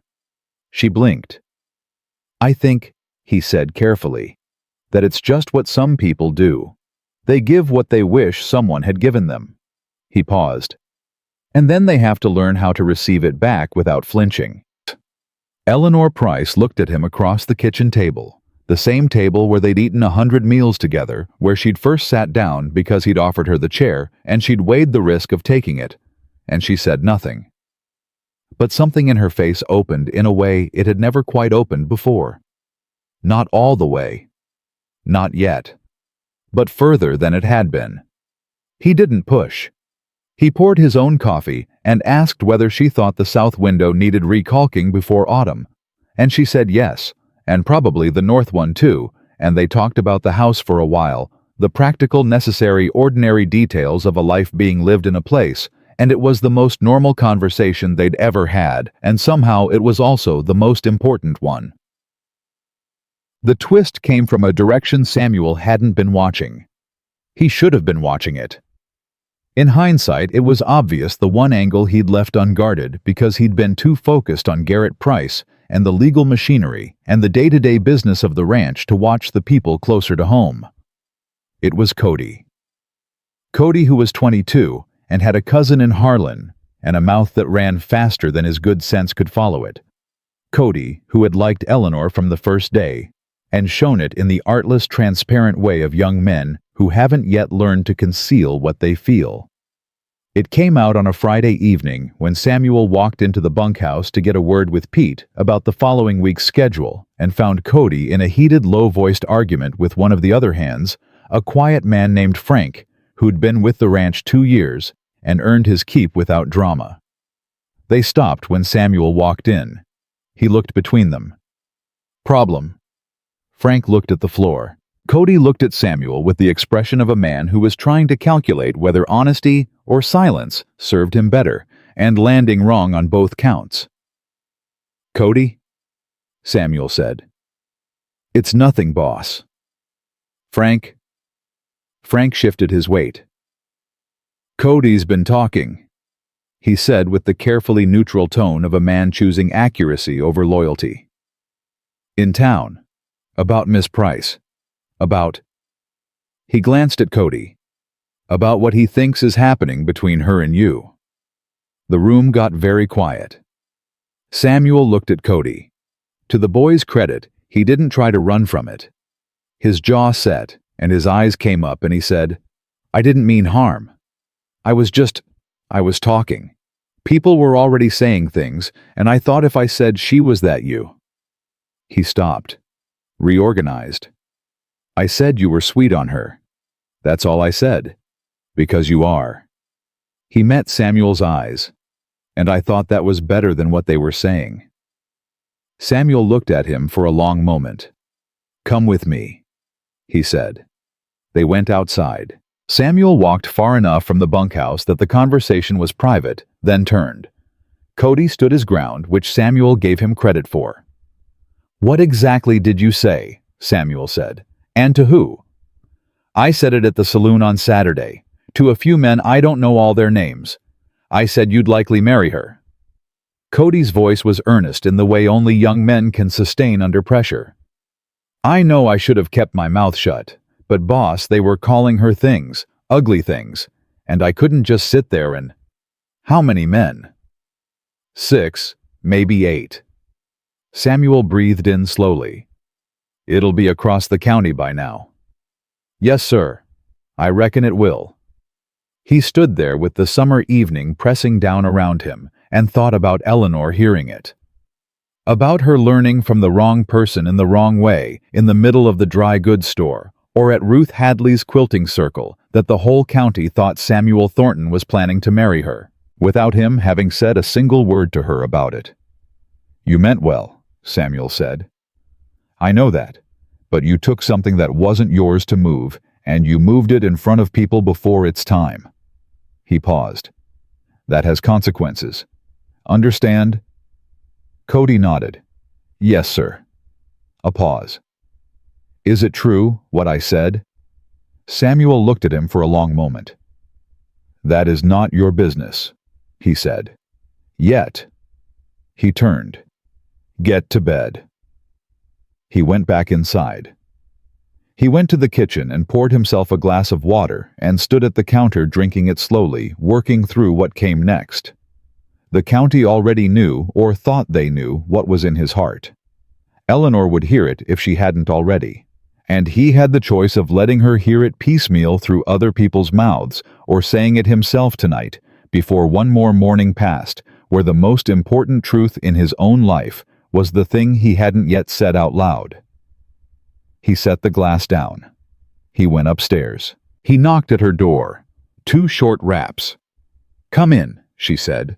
She was sitting on the chair by the window with a book in her lap, and she looked up at him with the open, settled expression she'd been wearing more often lately. Less armor, more just her. And then she looked at his face, and the book slowly closed. "What happened?" she said.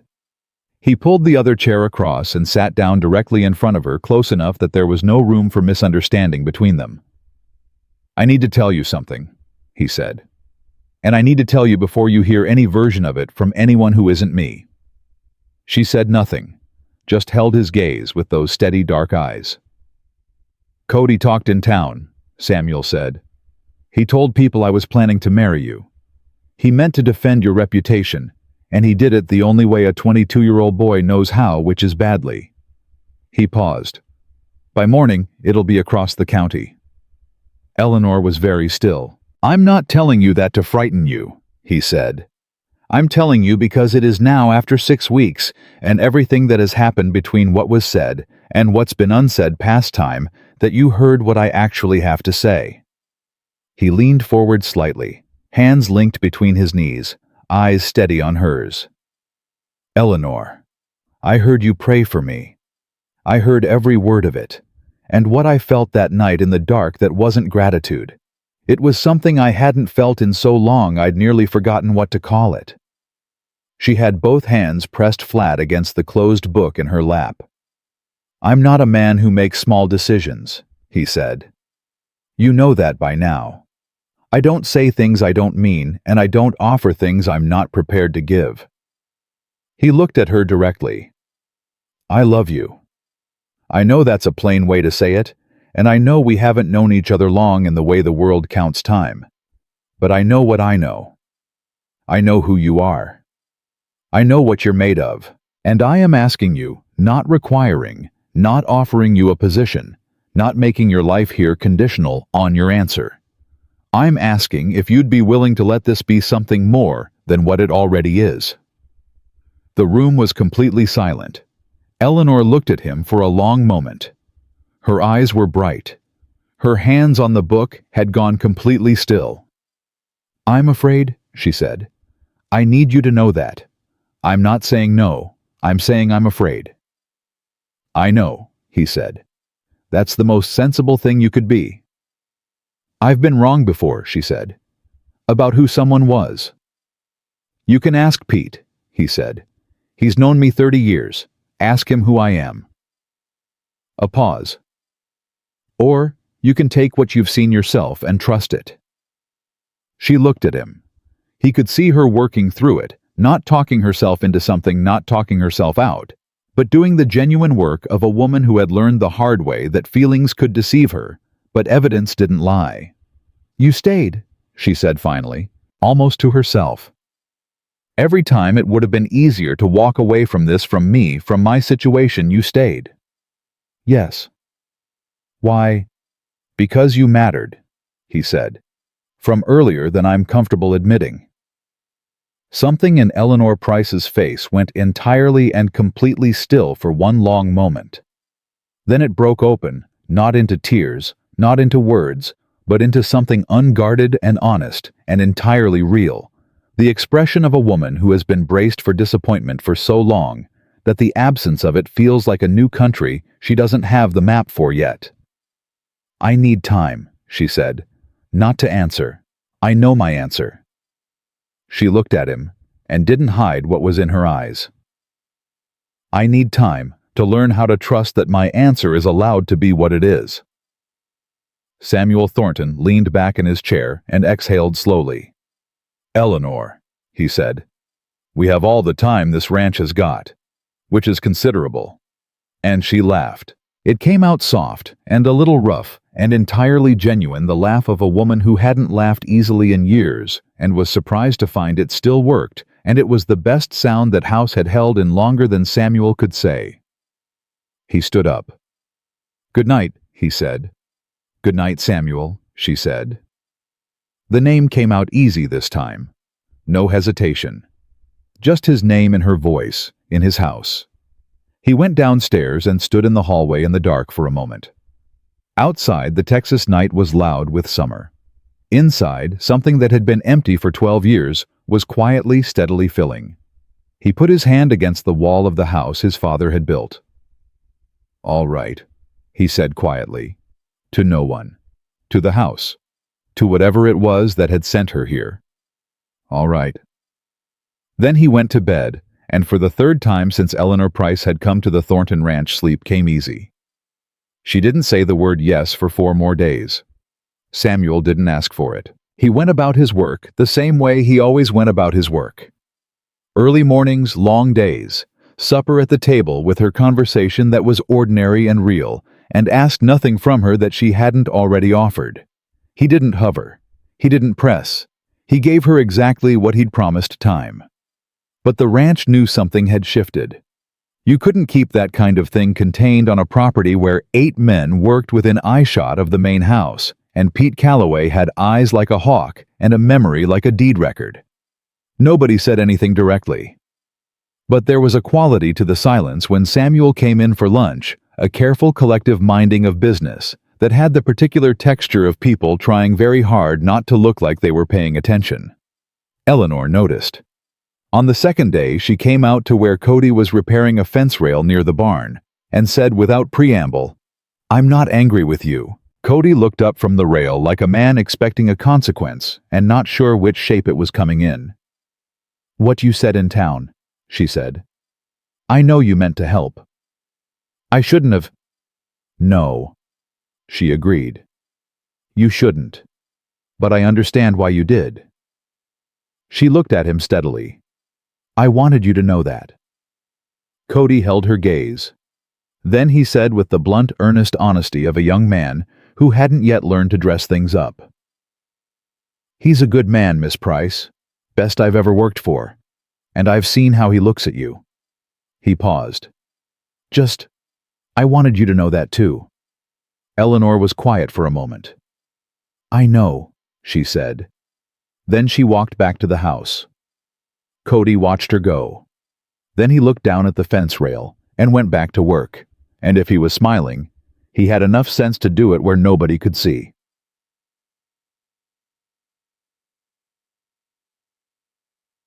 On the third day, Ruth Hadley came to the ranch.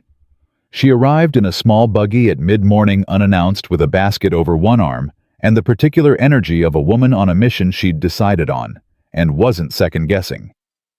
Eleanor met her at the door, and they went into the kitchen, and Samuel, who was going over paperwork in the study, heard the sound of 2 women's voices, low, then lower, then one of them laughing, and he stayed entirely out of it. He was still in the study an hour later when Ruth came to the doorway. "Mr. Thornton." He looked up. "Mrs. Hadley." "I came to see Eleanor," she said, "but I want to say something to you directly." She was a straightforward woman. He'd always respected that about her. "The talk in town, most of it's dying down. Mrs. Garrett's testimony made its way around, and there are people who feel some shame about what they said." She paused. "Not all of them, but enough." "I appreciate you telling me." "Eleanor needs people," Ruth said. "Not charity. People, friends. She doesn't make that easy, I expect you know that, but she's worth the work." She looked at him the way women of a certain certainty look at men they've decided to give a fair assessment to. "You seem to know that too." "I do," Samuel said. Ruth nodded once. "Good." She turned to go, then turned back. "She told me she's happy here." She said it simply. "She hasn't said that word in a long time from what I can gather. Just thought you should know." She left. Samuel sat with that for a while. Happy. One plain word. The one word that all the money his father had built, and all the land and all the cattle in 3 counties, had never quite managed to put under this roof. On the 4th day she came to find him. He was at the far east fence, the one that always needed work, the one that marked the boundary between Thornton land and the open flats that stretched toward the horizon like something that had forgotten to stop, and he heard her coming before he saw her. The sound of a horse he knew, moving at an unhurried pace. She pulled up and dismounted with the ease of a woman who'd grown up around horses, even if she'd spent years pretending she hadn't.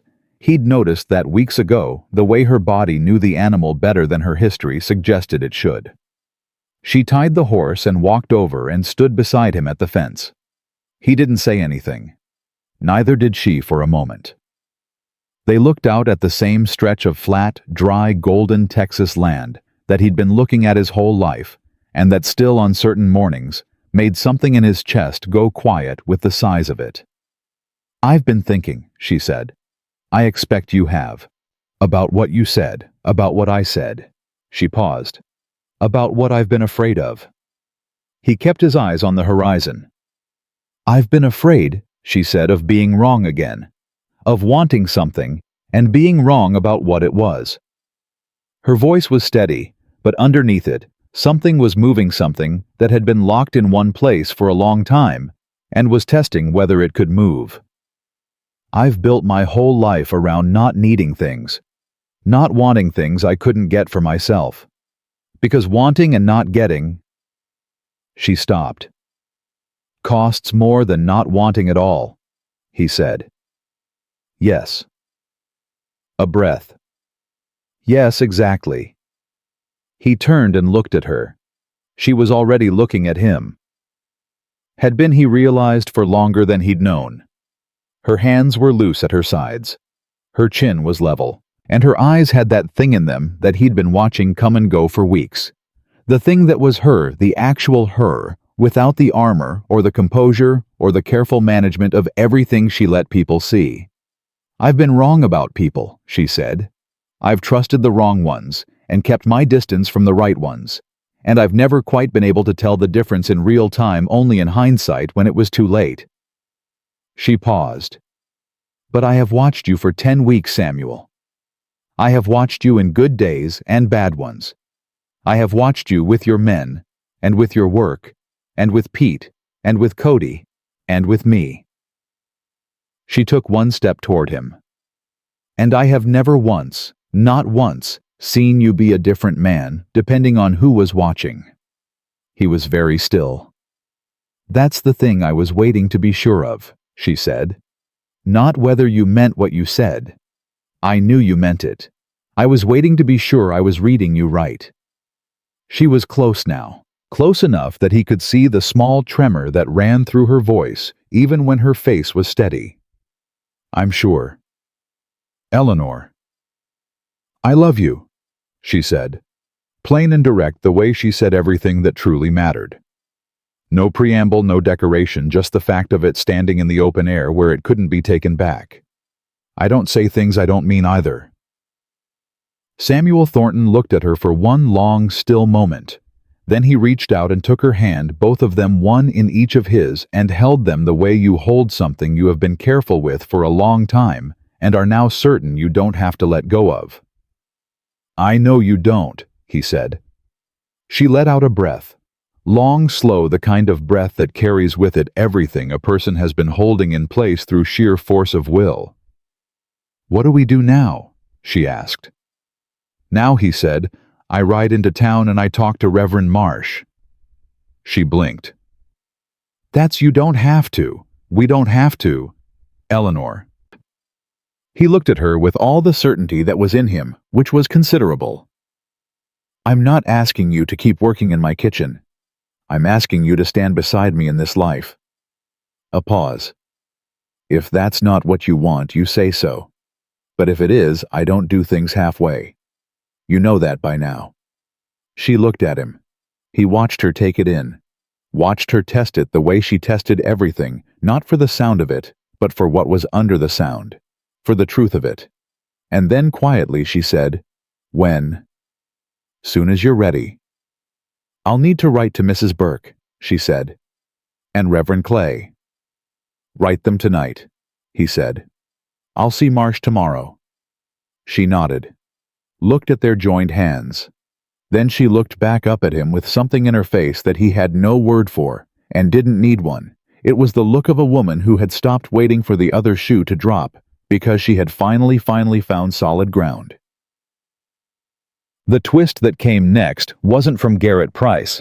It was from a man named Douglas Whitmore, and it arrived via a letter addressed to Samuel that Giddings forwarded from the county office, and it arrived on a Monday morning, 8 days after the conversation at the East Fence, and it was the kind of letter that landed like a stone in still water, sending rings out in every direction at once. Whitmore was a land agent out of San Antonio. The letter was 4 paragraphs of careful legal language that amounted to a single fact: Garrett Price had sold a claim, a fraudulent one. Against Eleanor Price as the named debtor in the amount of $240 money he claimed she'd borrowed from the family and never repaid money that now had been transferred to a collection agency operating through Whitmore's office money, that if the debt was upheld, could follow Eleanor across county lines. Samuel read it twice, set it flat on the desk, put both hands on the desk beside it, and just breathed for a moment. Then he picked up his hat and rode into town without telling Eleanor where he was going. Giddings took one look at Samuel's face when he walked in and said, "You've seen the letter." "What can he actually do?" Samuel said. He sat down. "Legally. What is the actual exposure?" Giddings spread his own copy of the letter on the desk. The debt claim itself is on shaky ground. There's no contract, no promissory note, no documentation of the original loan. What he has is his own word, and the word of Cora Bell, who already withdrew one statement. So it's weak. It's weak, Giddings confirmed. But it's not nothing. If Whitmore files it through the court and we don't counter it, a judge might rule by default in their favor. That would create a legal judgment against Eleanor that follows her. He looked at Samuel over his glasses. The intent is probably not to win. The intent is to create enough noise and enough cost that she or you decide it's easier to settle. Samuel looked at him. How much to make it go away entirely, legally? You'd need to challenge it formally present counter-documentation and have it dismissed. That's not what I asked, Samuel said. I asked how much to make it go away entirely, clean. No judgment, no record, nothing following her. Giddings was quiet for a moment. That is a more complicated question. Give me the answer anyway. Giddings gave it to him. Samuel nodded once, stood up. Do it, he said. Whatever it costs, do it. Samuel. Giddings paused. This is a significant sum to spend on. On my future wife, Samuel said. Giddings stopped. Do it, Horace, Samuel said. Today if you can. He walked out. He rode home slower than he'd ridden in. Not because he was uncertain, he was entirely certain the way he was always certain once he'd made a decision that was right, but because he was thinking about how to tell her. About how to say Garrett found one more angle, and I've already closed it, and you don't have to carry this anymore without making her feel like she'd been rescued against her will, like she'd traded one form of dependency for another. That was the thing about Eleanor. She wasn't fragile.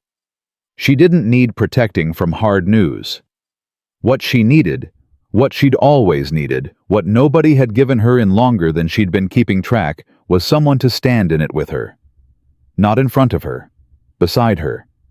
He came home and found her in the kitchen, same as always, and he sat down and told her about the letter and about Whitmore and about what Giddings was doing, and he said it plainly and without softening it into something smaller than it was. She listened. Her hands went still on the table. When he finished, she said, "He'll keep going." "He'll stop when there's nothing left to do," Samuel said.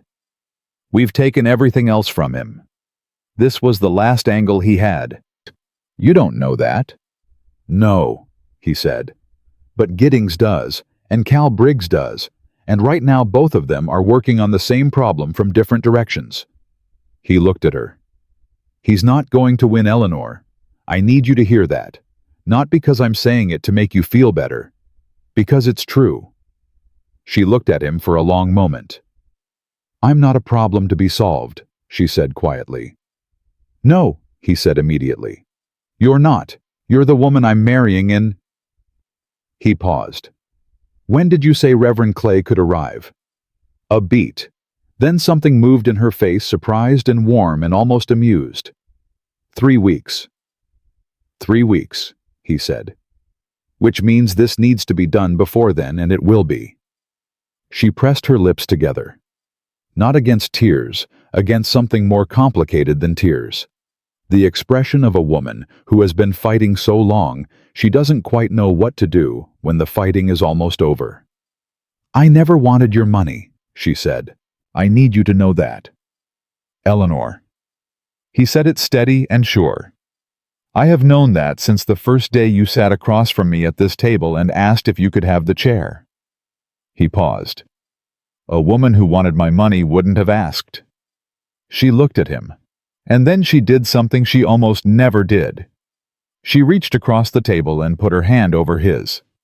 Just that. Just her hand over his. Small and warm and deliberate. He turned his hand over and held it. 3 weeks, she said. 3 weeks, he said. Son, Garrett Price left the county on a Friday. Sheriff Briggs sent word to Samuel, a short note, 3 lines, the particular economy of a man who didn't waste paper. Price cleared out. Took his horse and what he could carry. Didn't say where. Don't expect he'll be back. Samuel read it at the breakfast table. He slid it across to Eleanor without a word. She read it, set it down, picked up her coffee. "That's it," she said. "That's it." She was quiet for a moment. Then, "I've been bracing for the next thing for so long I don't know what to do when there isn't one." "You could try breakfast," he said. She looked at him, and then she laughed the same laugh he'd heard for the first time in that upstairs bedroom, rough and genuine and entirely real, and it moved through the kitchen like light through a window, and Samuel held it the way he held all the things she gave him that he hadn't known to ask for. "Breakfast," she agreed, and reached for the biscuits. They were married on the second Saturday of September 1873, in the small chapel at the edge of town, with Reverend Clay performing the ceremony and Reverend Marsh standing as witness. Pete Calloway sat in the front row and did not cry, but his eyes were considerably brighter than usual, and when Eleanor walked down the aisle in a dress the color of summer cream that Ruth Hadley had helped her make, Pete looked at Samuel and nodded once, the nod of a man who has waited a long time to see something go right, and is satisfied down to the bone that it finally has. Ruth Hadley did cry. She did it without apology, which Eleanor had come to understand was exactly who Ruth was. Cody stood at the back with his hat in his hands, and his face doing the complicated work of a young man who knows he played a small part in something large and isn't sure whether he's allowed to be proud of it. He was. Samuel didn't take his eyes off Eleanor from the moment she appeared at the back of the chapel to the moment Reverend Clay said the words, and he took her hands in his. He'd stood in many rooms in his life and felt the weight of them, his father's study, the county courthouse, the open land of the ranch at dawn, but he had never stood anywhere and felt it the way he felt it standing in that small chapel with Eleanor Price's hands in his and 3 weeks of ordinary mornings behind them and everything else still ahead. "I wasn't asleep," he said quietly, just to her under the sound of the ceremony, words only she could hear. "That night.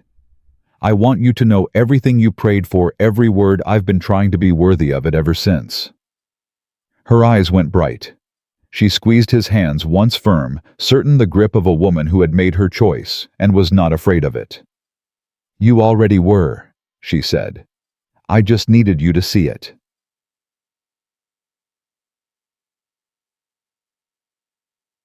The years that followed were not easy ones, because years on a Texas ranch in the last decades of the 19th century were not built for easy. There were droughts that cracked the earth open, and floods that came behind them like an apology that arrived too late. There were seasons when the cattle prices fell, and seasons when the fence lines failed, and one winter, when they lost so much, they sat at that kitchen table and counted what was left in silence. But they sat at the table together. They had 3 children. A daughter, first named Clara, who arrived in the summer of 1875 with her mother's steady eyes and her father's stubborn jaw and a set of lungs that announced her intentions clearly from the first moment. Then twin boys James and Robert, who were born in 1878 and spent the next 20 years competing over everything with an intensity that Samuel recognized ruefully as his own. The house changed. It had to. A house with 3 children and a woman who knew how to make walls mean something is not the same house. It was when it was just one lonely man and the sound of wind. It got louder. It got warmer. It accumulated the particular beautiful disorder of a place where life is actually being lived. boots by the door, and voices in the hallway, and someone always in the kitchen, and the smell of food that had been made with attention. Pete Calloway stayed on until he was 68 years old, and then retired to a small house at the edge of the property that Samuel built for him. And he spent his last years watching the Thornton children grow up, and shaking his head at all three of them with an expression that was 9 parts love and 1 part theatrical exasperation. Cody eventually left for his own ranch 2 counties over, and sent a letter every Christmas without fail that Eleanor always answered first. Ruth Hadley remained Eleanor's closest friend for the rest of her life, and the quilting circle met on Saturdays for 31 years, and Eleanor never missed it. Samuel Thornton died on a Tuesday in the spring of 1910 in the bedroom of the house his father had built and that he had filled. He was 78 years old. He had been sick for a while, not suffering, just slowing the way a long, well-worked life slows toward its end, and he went quietly in the early morning before the light had fully come. Eleanor was beside him. She had been beside him all night, and she was there when his breathing changed, and she was there when it stopped, and she sat with him for a while, after the way you sit with someone you have shared your life with, not ready to leave, not yet, not quite yet. Then she reached over and took his hand in both of hers. She didn't pray out loud this time. She didn't need to. She had prayed for this man for 37 years in the dark and in the daylight, in the hard seasons, and the good ones in the kitchen, and in the chapel, and at that east fence, where she'd finally said the thing that had been true in her since before she'd let herself know it. She had prayed for him the night she thought he was asleep, and she had prayed for him every day since, and she had watched year after year every single one of those prayers answered, not in the grand, unmistakable ways that make for easier stories, but in the real way, the quiet, accumulating way, the way love actually works when it's the true kind. She had asked God to let someone love him for who he was. She had gotten to be that person herself. She held his hand until Clara came in at first light and put her arms around her mother's shoulders, and Eleanor leaned back into her daughter and looked at the man she had married in a small chapel in September, and said very quietly, "He was a good man." "He was," Clara said. "He heard me," Eleanor said, "that first night. He heard every word." Clara held her tighter. Outside, the ranch was waking up the way it had woken up every morning for 37 years. Boots on the porch, horses in the yard, the ordinary faithful sound of a life continuing. Eleanor Price Thornton sat with her husband's hand in hers until the sun came all the way up. And the house that had once been the quietest, coldest, most empty place in 3 counties held its breath around her, warm, full, entirely alive, and did not let her grieve alone. That was what she had built here.